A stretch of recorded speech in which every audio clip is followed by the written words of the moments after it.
किसान भाइयों, आज है 20 फरवरी। अब से लगभग 15 से 20 दिनों के पश्चात कुछ खेत खाली होने वाले हैं। जिन किसान भाइयों ने सरसों, लहसुन और अगेती गेहूं की खेती की हुई है, उन लोगों के जो खेत है वो लगभग आने वाले 15 से 20 दिन में खाली होना चालू हो जाएगा। तो किसान भाइयों, खाली होने के पश्चात हम ऐसी कौन सी फसल करें जिसका समय भी कम हो, लागत भी कम हो, सिंचाई भी कम करनी पड़े। अर्थात मेरा कहने का मतलब ये है, जो कम से कम खर्चे में तैयार हो जाए। तो किसान भाइयों, मैं गजेंद्र और आप देख रहे हैं देश का सबसे विश्वसनीय चैनल काना फार्मिंग। तो किसान भाइयों, हम ऐसी ही एक खेती के बारे में आपसे चर्चा करना चाहते हैं। तो ऐसी एक खेती मूंग की खेती है, जो गर्मियों के मौसम में बोई जाती है। तो किसान भाइयों, इस समय ऐसी कौन सी किस्म लगाई जाए, कौन कौन से खरपतवार नियंत्रण किए जाए, कितनी सिंचाई की जाए, कम से कम खर्चा होना चाहिए जिससे एक अच्छा मुनाफा हो। तो किसान भाइयों, किसी भी फसल को बोने से पूर्व हमें उस क्षेत्र की जलवायु, मिट्टी, पानी, सभी चीजों को ध्यान में रखकर ही फसल को बोना चाहिए। तो किसान भाइयों, ये जो मूंग की खेती है, इसके लिए किसान भाइयों को किसी भी प्रकार की मिट्टी हो, अगर किसान की जो मिट्टी है बलुई और दोमट और उपजाऊ मिट्टी है, तो उसमें अच्छा उत्पादन होगा। और जिस तरह से मिट्टी की उर्वरता घटती जाएगी, उसी तरह से उत्पादन में भी कमी आएगी। तो किसान भाइयों, जैसे जैसे खेत की उर्वरा शक्ति कम होगी, तो उत्पादन पर भी गहरा प्रभाव पड़ेगा। और पानी और मिट्टी दोनों का तालमेल अच्छा होगा, तो उत्पादन भी अच्छा होगा। तो किसान भाइयों, सबसे पहले जिन किसानों ने अपनी मिट्टी और पानी का टेस्टिंग नहीं करवाया है, तो सभी किसान भाइयों से मेरा अनुरोध है कि वो अपने नजदीकी कार्यालय जाकर मिट्टी और पानी की जांच करवाएं, जिससे हमें ये पता चल सके कि हमारी जो मिट्टी है, उस मिट्टी में किन किन पोषक तत्वों की कमी है, जिससे समय रहते हम उनकी पूर्ति कर सकें। किसान भाइयों, सबसे पहले मेरा निवेदन यह होगा, जिन भाइयों ने हमारा चैनल सब्सक्राइब नहीं किया है, वो चैनल को सब्सक्राइब करें। साथ ही हमारी वीडियो को शेयर करना ना भूलें, जिससे हमारी वीडियो ज्यादा से ज्यादा किसानों तक पहुंच सके। जो किसान भाई मूंग की खेती करना चाहते हैं, उन किसानों को सबसे पहले खेत की एक गहरी जुताई करने से हमारे खेत में जो इंसेक्ट मौजूद है, जमीन में छुपे हुए हैं, वो निकल जाएंगे। और हमारा जो खेत है, उसकी जो पानी सोखने की क्षमता है, वो भी बढ़ जाएगी। गहरी जुताई करने के पश्चात उसमें देसी खाद डालना है, और उसके बाद एक दो गहरी जुताई और करनी है, जिससे हमने जो देसी गोबर का खाद डाला था, वो मिट्टी में अच्छी तरह से मिल जाए। किसान भाइयों, उसके पश्चात पाटा लगाना है, जिससे खेत में जो डेले बने हुए हैं, वो डेले फूट कर मिल जाए। किसान भाइयों, मूंग की खेती करने में थोड़ी सी शिक्षा या सोच समझकर खेती करना अति आवश्यक है। किसान भाइयों, जब खेत की जुताई हो जाए उसके पश्चात उसमें एक सिंचाई कर देनी है। सिंचाई करने से किसान को बहुत सारे फायदे होंगे।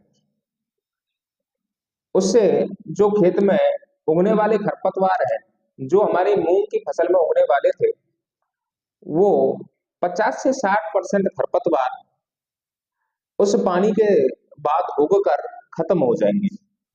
किसान भाइयों, हमारे खेत में जो सिंचाई के बाद खरपतवार उगे हुए हैं, उनके ऊपर पेंडामिथलिन का स्प्रे कर देना चाहिए।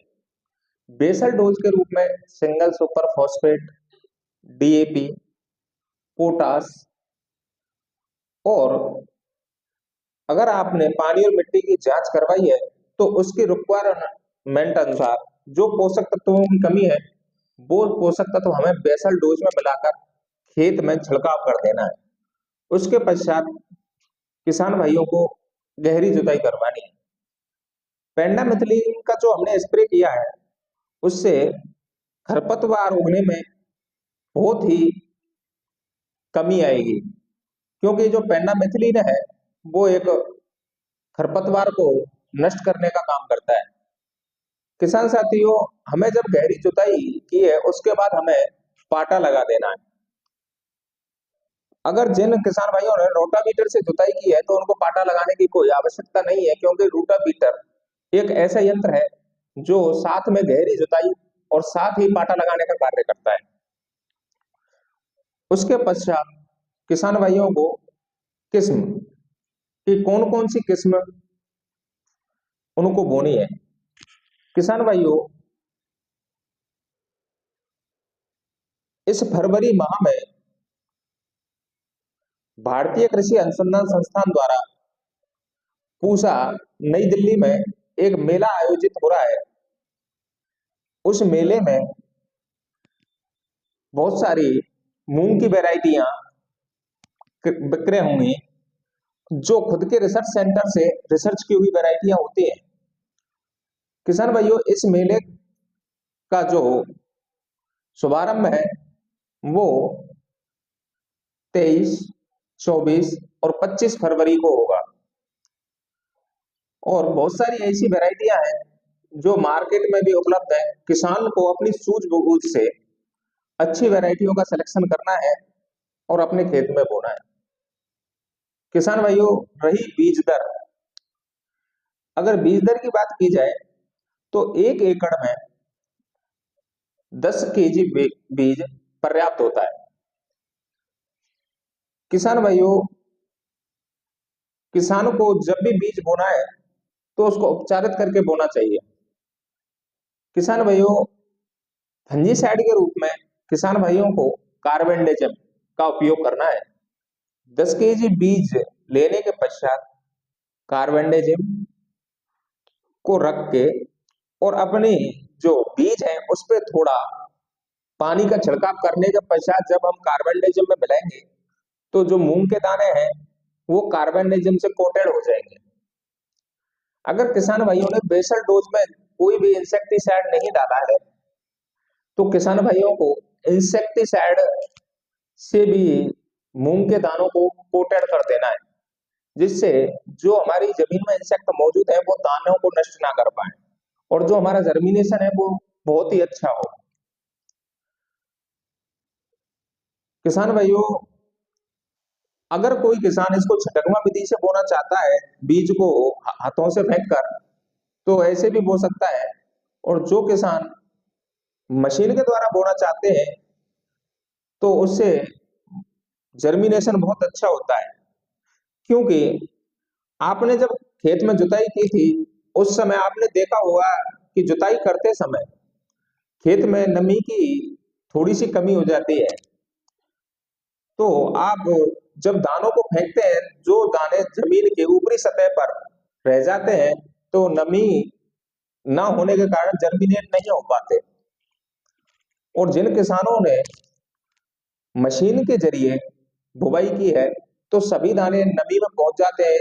लगभग जो जर्मिनेशन जर्मिनेशन रेशियो है वो काफी अच्छा आता है। तो किसान भाइयों, उसके पश्चात हमें किसी भी प्रकार की कोई सिंचाई नहीं करनी है। अगर किसान गलती से सिंचाई कर भी देता है तो मूंग के जो पौधे हैं उनमें पीलापन हो जाना एक आम समस्या बन जाती है। किसान साथियों, हमें सिंचाई कब करनी है? तो किसान सही भाइयों, जब हमारी मूंग में फूल आना शुरू हो जाए और फलियों में 10 से 20% दाने बढ़ जाए, उस समय किसान भाइयों को सिंचाई कर देनी है। उससे फ्लावरिंग भी अच्छी होगी, फलियों में दानों की संख्या भी ज्यादा होगी, फलियों का रंग, दानों का आकार, दानों की चमक, सब कुछ बहुत अच्छा होगा और एक अच्छा उत्पादन होगा। किसान भाइयों, जो किसान मेहनत करके मूंग की फलियों को, जो फलियां थोड़ी थोड़ी पीली या काली पड़ गई है, उनको समय समय पर चुनकर अगर तोड़ता रहता है तो प्रोडक्शन बहुत अच्छा होगा। उससे क्या होगा कि फ्लावरिंग स्टेज भी चलती रहेगी, फलियां भी आती रहेंगी और हार्वेस्टिंग भी होती रहेगी। जो किसान भाई थ्रेशर के द्वारा थ्रेशिंग करके और मूंग की फसल को निकलवाना चाहते हैं, उनमें कुछ दाने छोटे, कुछ चमकदार, तो वो सब मिक्स होकर निकलते हैं। तो किसान भाइयों, उससे क्या है, मार्केट रेट थोड़ा सा डाउन डाउन हो जाता है। और जो किसान हाथों से चुन के एक एक फली निकालते हैं और समय समय पर उन फलियों को डंडे के जरिए पिटाई करके और दानों को निकालते रहते हैं, उनके दानों में चमक अच्छी बनी रहती है। जो किसान भाई गत वर्ष की गई मूंग के बीज को दोबारा से बोना चाहते हैं, वो किसान प्रति एकड़ 2 kg बीज एक्स्ट्रा लेकर ही बुवाई करें, क्योंकि उनमें कुछ दाने जो होते हैं वो कमजोर भी होते हैं, जिससे जर्मिनेशन थोड़ा सा कम हो जाता है। किसान भाइयों, ये फसल 60 से 70 दिनों में पककर तैयार हो जाती है। ऐसी कोई भी फसल नहीं है जो 60 से 70 दिनों में पककर तैयार हो जाए और अच्छी इनकम भी दे। किसान भाइयों, ये जो मूंग की खेती है, ये बहुत बड़े एरिया में होती है, लेकिन गर्मी के मौसम में पानी की कमी होने के कारण किसान भाई कम ही बो पाते हैं। जो किसान भाई पानी की कमी से जूझ रहे होते हैं, वो किसान भाई सिर्फ 2 ही सिंचाई में इस फसल को ले सकते हैं। तो किसान भाइयों, हमारे द्वारा बताए हुए तरीके से अगर किसान मूंग की खेती करता है तो एक बहुत अच्छा उत्पादन ले सकता है। किसान भाइयों, हमारी वीडियो को अधिक से अधिक किसानों तक शेयर करें, जिससे किसानों को खेती की समस्याओं से जो समस्या पैदा होती है उससे उनको निजात मिल सके। जिन किसान भाइयों को हमारी वीडियो पसंद आई हो, वो वीडियो को लाइक, वीडियो को शेयर करें और चैनल को सब्सक्राइब करें। धन्यवाद।